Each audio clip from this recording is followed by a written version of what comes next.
carátula del mes de mayo, mes del amor, ¿ya? Diseña tu carátula del mes de mayo, mes del amor, antes de escribir este título. Después de diseñar tu carátula, o en todo caso, deja el espacio para el diseño de tu carátula. Dejas el espacio para el diseño de esa carátula y luego colocas este título, la poesía y el verso. Lo escribes en letra grande y la fecha también. Muy bien, entonces, en la sesión de hoy vamos a tratar de desarrollar este tema, la poesía y el verso. ¿Ya?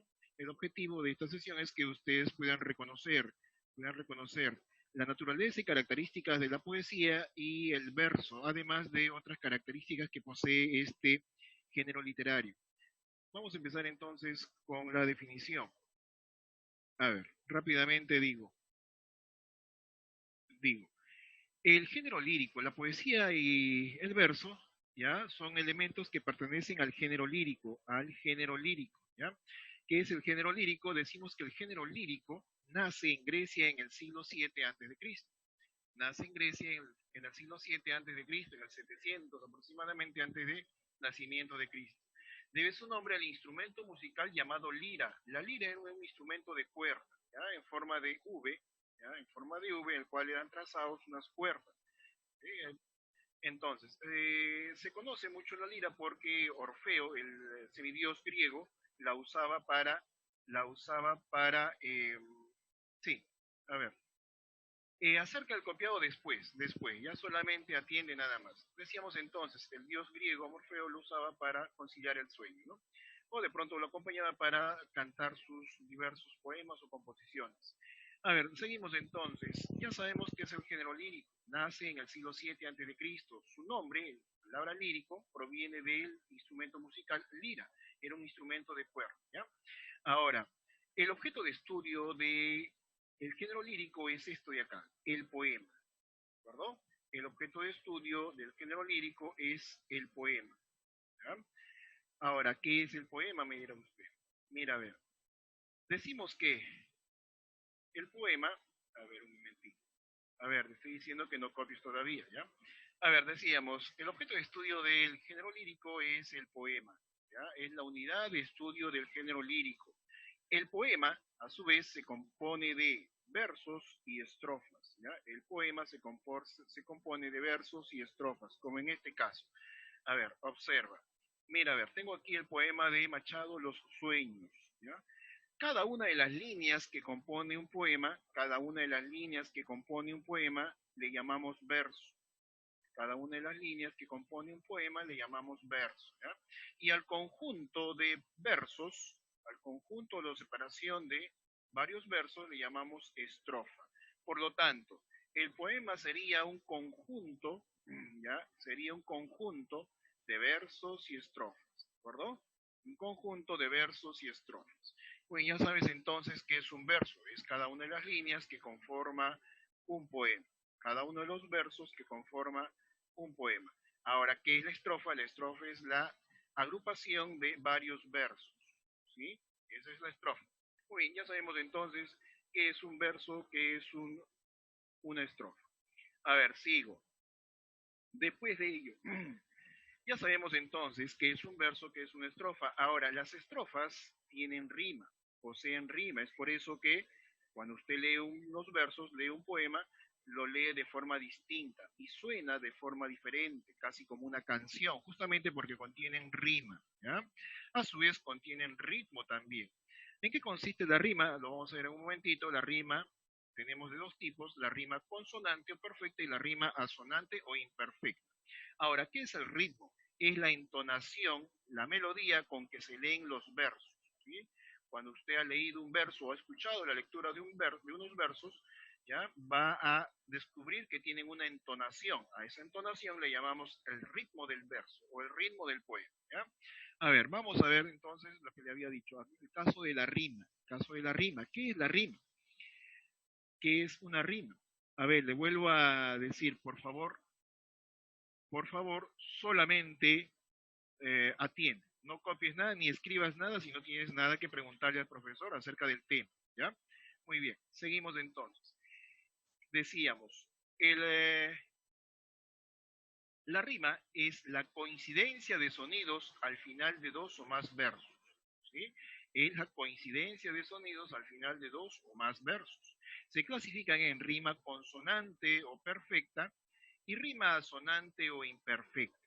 Vuelvo a repetir, perdón, vuelvo a repetir. Hay una rima consonante o perfecta y una rima asonante o imperfecta. ¿En qué consiste la rima asonante o perfecta? En la coincidencia de sonidos al final de varios versos, coincidencia tanto de la vocal como de las consonantes, ¿ya? Coincidencia de la vocal como consonantes. Dice entonces, qué alegre y fresca la mañanita, ita. Me agarra el aire por la nariz, is.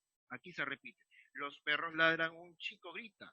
¿Ya? Repito entonces, coinciden tanto la vocal como la consonante. ¿Ya? Y una muchacha gorda y bonita, ita. Nuevamente, sobre una piedra muele maíz. Entonces, estos dos versos coinciden en su rima tanto en la vocal como en la consonante. Lo mismo sucede con mañanita, con grita y bonita. ¿Ya? Muy bien, a ese tipo de rima le llamamos entonces rima consonante o perfecta. ¿De acuerdo? Ahora, cuando no coincide la consonante, solamente la vocal le llamamos rima asonante o imperfecta. Así, por ejemplo, dice, el establo se hizo vivo, solamente la vocal i, o. Y alargaron hasta el niño, nuevamente i, o, como un bosque sacudido. ¿Te das cuenta? Mira, ¿ve? Solamente coinciden las rimas, las vocales o vocales nada más, ¿ya? Entonces, en eso consiste la rima sonante o imperfecta, en la coincidencia de sonidos a nivel vocálico nada más. Mientras que la consonante o perfecta se refiere a la coincidencia no solo de vocales, sino de consonantes. Muy bien, entonces, dicho ello, ya sabemos que es una rima consonante o perfecta y una rima asonante o imperfecta. Ahora, vamos a ver los diversos poemas que constituyen el género lírico. ¿Ya? Los diversos poemas ya llamadas especies líricas. Estas especies líricas vienen dadas según el tema que traten, ¿ya? Según el tema que traten o que expresen. Eso sucede cuando llegas tarde a la sesión, ¿ya? Debe ser puntual. En un principio dije, no copies nada, solamente atiende. Decíamos, los tipos de poemas o especies líricas que tenemos son las siguientes. Primero tenemos la oda, ¿ya? Tenemos la oda. ¿En qué consiste la oda? Es un poema que, muy bien, vamos a continuar entonces. Decíamos, la oda es un poema de exaltación, de elogio hacia algo o hacia alguien. Por ejemplo, dice, vino color de día, vino color de noche, vino con pies de púrpura o sangre o topacio, vino estrellado hijo de la tierra. Se está alabando, elogiando al vino, ¿sí? Entonces, los poemas que tratan de alabar o elogiar algo pertenecen a este tipo, a la oda. Luego tenemos la elegía. ¿En qué consiste la elegía?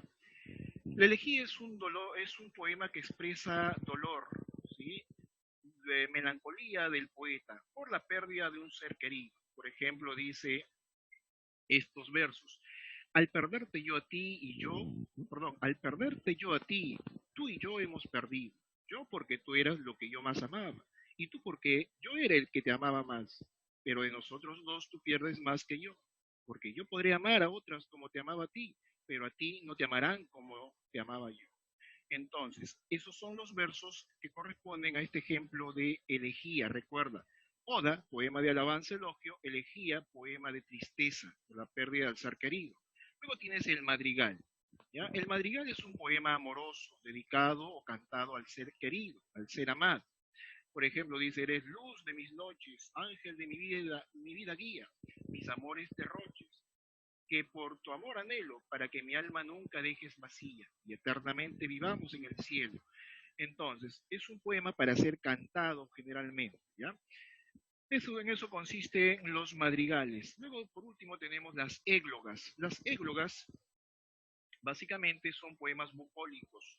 ¿Qué quiere decir ellos? Son poemas ambientados en el campo, donde hay pastorcitos que cuentan sus desventuras en el amor, acompañado de ovejitas, animalitos de la naturaleza. ¿Ya?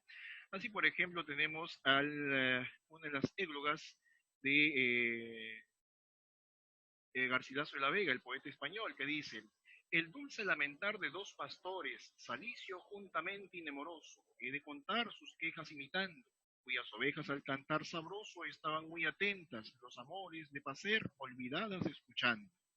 Entonces, recuerda, las églogas son poemas ambientados en la naturaleza, ¿ya? Los madrigales son poemas amorosos, las elegías son poemas de tristeza, las odas son poemas de elogio o alabanza. Dicho ello entonces, ¿ya? Este tema es sencillo, cortito nada más. Lo que vamos a trabajar ahora, ¿ya? Es lo siguiente. Observa, escucha, pon atención. En tu libro, en la página que está, a ver un momentito, ahora sí.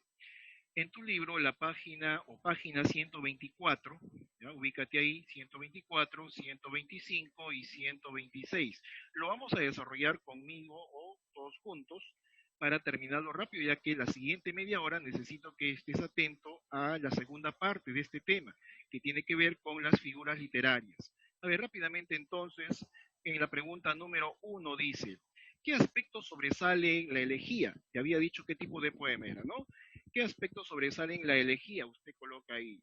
Es un poema de tristeza, ¿ya? Colocas, escribes ahí, poema de tristeza, ¿ya? Muy bien. Esa es la respuesta de la número 1. En el punto número 2 dice, ¿cuál es la característica principal de la rima asonante? La característica principal de la rima asonante. Entonces, la respuesta es la siguiente. ¿Recuerdas de la explicación que te dije, no? Dice, la rima asonante es la coincidencia de sonido vocálico, ¿ya? Coincidencia de sonidos vocálicos nada más. ¿Listo? Es la coincidencia de sonidos vocálicos.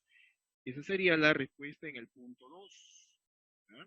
Para el punto 3, dice, para la pregunta 3, ¿qué poeta dijo que para hacer poesía solo necesitamos la infancia? ¿Sí? Para hacer poesía solo necesitamos la infancia. Lo dijo este señor, ¿sí? Se llama Rainer, ¿ya? ¿Sí? Así, Rainer Rilke, ¿ya? Escribes entonces, Rainer Rilke, ¿ya? Rilke está en la parte superior, tienes el apellido, se escribe así, ¿verdad? Rainer Rilke. Era un poeta, era el poeta que nos dijo que para escribir poesía solamente hay que buscar en nuestra infancia, ser nuevamente niños. Esa es la respuesta entonces en el punto 3. En el punto 4, ¿cuál es la diferencia entre poema y poesía? Diferencia entre poema y poesía. A ver, escribes debajo también, ¿ya? La diferencia entre poema y poesía es que el poema es el objeto de estudio de la poesía, ¿de acuerdo? El poema es el objeto de estudio de la poesía, ¿ya? He ahí la diferencia. Uno es el objeto de estudio, el otro es la parte de la literatura que se encarga de analizar o estudiar esta producción. Entonces, respuesta, como te dije, vuelvo a repetir, el poema es el objeto de estudio de la poesía, ¿ya? A ver, seguimos. Punto 5 dice, ¿cuál es la especie lírica que exalta y expresa sentimientos de alabanza? Te la dije también en la explicación, ¿no? ¿Cuál es la especie lírica que exalta y expresa sentimientos de alabanza y elogio? Es la oda, ¿ya? Escribes ahí, es la oda, ¿de acuerdo? Es la oda. Usted completa entonces. Siguiente, vamos a proseguir. Siguiente ejercicio, perdón, siguiente ejercicio consta de lo que sigue. Dice, a ver, trabajando en clase hay que relacionar correctamente. Relacionamos entonces de manera correcta cada uno de las especies líricas con su concepto, ¿ya? A ver, en este caso puedes usar un lazo o puedes poner aquí la letra A, B, C, D según corresponda. La oda. Poema breve y amoroso. Poema breve y amoroso es un madrigal, ¿ya? Es un madrigal. Colocas la C o simplemente trazas el lazo, ¿ya? Sigo entonces. Correcto. Prosigo. Luego tenemos poema de dolor frente a la muerte. Poema de dolor por la pérdida del ser querido. Se refiere a la elegía, ¿ya? A la elegía. En tercer lugar tenemos poemas sobre la vida en el campo. Poemas sobre la vida en el campo. Te dije que eran poemas bucólicos. Se refiere a la oda, perdón, se refiere a la égloga, ¿ya? Se refiere a la égloga. Y por último, poema de exaltación, de elogio y alabanza se refiere a la oda. ¿Listo? Muy bien. Esa es la relación entonces que debes realizar en tu libro también. A ver, seguimos. En el siguiente ejercicio te pide interpretar, escucha bien, te pide interpretar, ¿ya? Debes de interpretar el poema que aparece a continuación, ¿verdad? Muy bien. Interpretamos entonces juntos para que completes lo que el espacio en blanco. Dice, a ver, en verdad hablando, la poesía es un trabajo muy difícil que se pierde o se gana al compás de los años otoñales. Cuando uno es joven y las flores que caen no se recogen, uno escribe y escribe entre las noches y a veces se llenan cientos y cientos de cuartillas inservibles. Uno puede alardear y decir, yo escribo y no corrijo, los poemas salen de mi mano, como la primavera que derrumbaron los viejos cipreses de mi calle. Pero conforme pasa el tiempo y los años se filtran entre las sienes, la poesía se va haciendo, trabajando, trabajo de alfarero.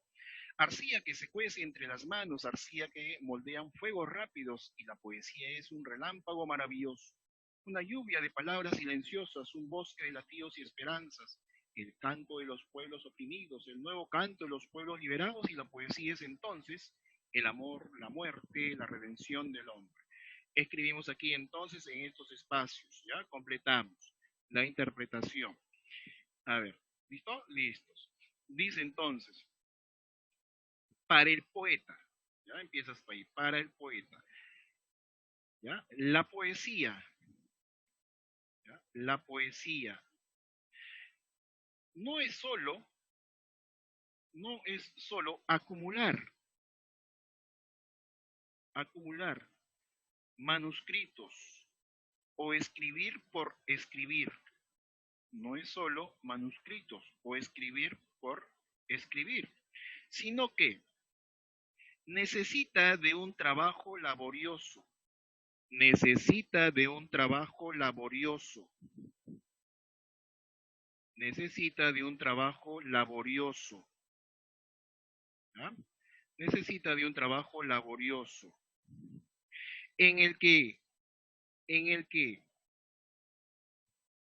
se trabaja verso a verso, se trabaja verso a verso, ¿ya? Verso a verso, descubriendo, descubriendo la belleza, la belleza de las palabras, descubriendo la belleza de las palabras. ¿Ya? Muy bien, entonces era un poema de Javier Heró, el poeta subversivo, generación del 50. ¿Ya? A ver, eso es entonces en cuanto a la interpretación de este poema. Sobre el punto 3, esto ya te corresponde, lee el siguiente cómic y ahora imagina un poema y escríbelo, lo escribes en este espacio en blanco y pasamos rápidamente a las preguntas. A ver, número 1 dice, la oda es un poema dice, de alabanza, de tristeza, de amor, desesperanza, fiesta. Yo te dije, ¿no? Una oda es un poema de elogio, un poema de alabanza. Marcas la A entonces, avioncito número 1, número 2. Poema breve y amoroso. Poema breve y amoroso, ¿ya? Que está hecho para ser dedicado y cantado. Se refiere a los madrigales. En la número 3 dice, se considera la rima perfecta. Cuando coincide, ¿qué cosa? Se considera rima perfecta o consonante, bueno, ya te dije, ¿no? A la rima donde coinciden sonidos vocálicos y consonánticos, ¿ya? Rima perfecta o consonante. Número 4. Los poetas que no siguen la rima usan el verso. A ver, si no siguen la rima, usan distintos sonidos, entonces puedo poner que usan el verso libre, ¿ya? El verso libre o verso librismo. Número 5 es un ejemplo de rima asonante. Ejemplo de rima asonante. A ver, recuerda que si es asonante solamente coinciden las vocales nada más. Perro, hielo, miedo. Coincide la O, la O, la O. Vamos a ver si es así en la siguiente. Zapatilla, manzanilla, tía. No, aquí está coincidiendo la I y la A. Pero aquí tenemos también la consonante L. Esfuerzo, crepúsculo y noche. Esfuerzo, crepúsculo y noche. Aquí no coincide nada. ¿Ya? Lámpara, azul, niña. Tampoco coincide nada. Tierra, montaña. ¿Ah? Aquí sí coincide la A, solamente la A. A ver, entonces, dice, es un ejemplo de rima asonante, no dice consonante, rima asonante. Muy bien, descartamos entonces la B, descartamos la C, descartamos la D, solamente tengo la A y la E, nada más, ¿ya? Te había dicho entonces que la rima con asonante es la coincidencia solamente de vocales nada más, ¿ya? Vocales nada más. Aquí tengo entonces que las tres coinciden, A, O, ¿sí? O, todas las tres tienen la O. Aquí también podría ser, por lo tanto, si queremos marcar de acuerdo a lo leído, la rima sonante se produce en la letra A, que lo vas a marcar, y también se produce en la letra E, que también lo vas a marcar, ¿ya? A ver, vamos con la número 6. Es un ejemplo de rima consonante. Consonante, la rima perfecta donde coincide la vocal y la consonante. Noche, noche, perdón, noche, moche. Ah, aquí coincide todo. A la mata solamente coincide la vocal. Muerte, vida, no hay nada. Espejos a huesos, solamente la O. Piedra, sol, no coincide nada. Entonces, la única alternativa donde coincide tanto la consonante como la vocal es en la A. Noche, moche. ¿Ya? Coincide vocal y consonante. Número 7, Garcilaso de la Vega es reconocido por desarrollar, te dije, ¿no? Que escribió Garcilaso de la Vega, el poeta español. Escribió poemas bucólicos, poemas ambientados en el campo, es decir, escribió odas, ¿no? ¿Qué digo odas? Escribió églogas, ¿ya? Églogas entonces. Fray Luis de León sobresale en la oda, en la madrigal. Fray Luis de León es un poeta que alabó la vida en el campo, poeta español también. Por lo tanto, si se trata de poemas en el campo, debemos marcar églogas, ¿ya? Número 9 dice, contexto estético en el que se cultiva el verso libre. A ver, hay que hacer un momentito. En la número 8, si bien es cierto, Fray Luis de León, ¿ya? Fray Luis de León alabó la vida en el campo, ensalzó la vida en el campo, ¿ya? Ensalzó la vida en el campo, pero no sobresale por ello, sobresale por alabar, como te dije, el campo, es decir, por escribir odas, ¿ya? Entonces, corregimos ahí número 9, contexto estético en el que se cultiva el verso libre, ¿ya? El verso libre, en el romanticismo no, en el realismo tampoco, civilismo menos, idealismo no, ¿ya? Se usó el verso libre en el vanguardismo, durante el vanguardismo. El punto 10, los poemas usan para ordenar sus versos. ¿Qué usan? La rima sonante, las estrofas, la rima consonante, los epigramas. Los poemas usan para ordenar sus versos, para agrupar sus versos, usan estrofas, ¿verdad? Usan estrofas. Muy bien, hasta ahí entonces corresponde al primer tema. En esta hora que nos vamos a separar, tú vas a terminar de desarrollar esta página 125 y vas a elaborar un esquema o cualquier organizador de la información con la teoría que aparece en tu texto, ¿ya? La teoría que aparece en la página 124 y 125. Elaboras un esquema, puede ser mapa conceptual, mapa mental, como el que tú desees, ¿ya? Entonces, después del título, realizas, diseñas ese organizador